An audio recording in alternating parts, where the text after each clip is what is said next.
Today, I'm going to be giving you strategies when serving a tenant for RTB hearings.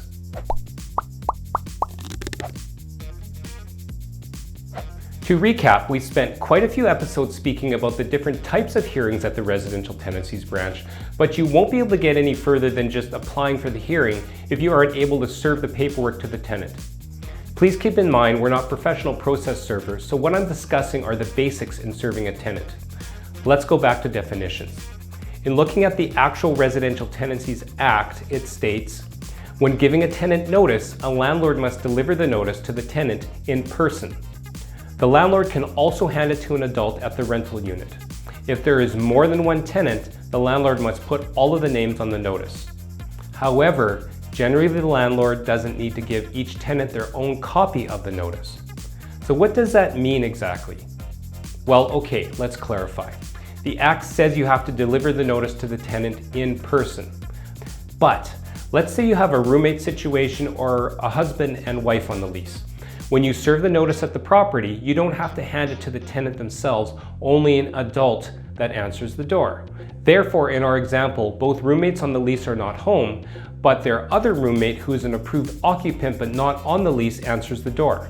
That means you're allowed to serve the non-leaseholder as long as they're an adult, and RTB counts this as the same as if you serve both leaseholders. Same scenario. If there are 5 leaseholders, let's say a bunch of university students, and only one leaseholder answers the door, as long as you have named all of the leaseholders on the hearing paperwork, serving one leaseholder is the same as serving all 5. Now, there's a really big footnote here.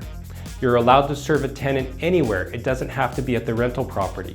You can serve them at their place of work, but if you do this, that doesn't count towards the service of any other leaseholder. Let's take another example. You have a husband and wife on a lease and they both aren't home, but you know where the husband works. So you go there and ask to speak to him. He comes out of the back office and you serve him the hearing paperwork. This means the husband is served, but the spouse is not. You would have to go to their place of work or find them somewhere in order to serve them in person.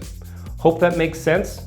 This last scenario, serving each tenant separately, is more common than trying to have a hearing against a tenant who's already vacated the property. You can't serve them at the rental property, so it's a lot more work to serve every single tenant separately. And we're out of time. Join us next week where I'm going to be discussing declaration of service paperwork. Thanks for watching.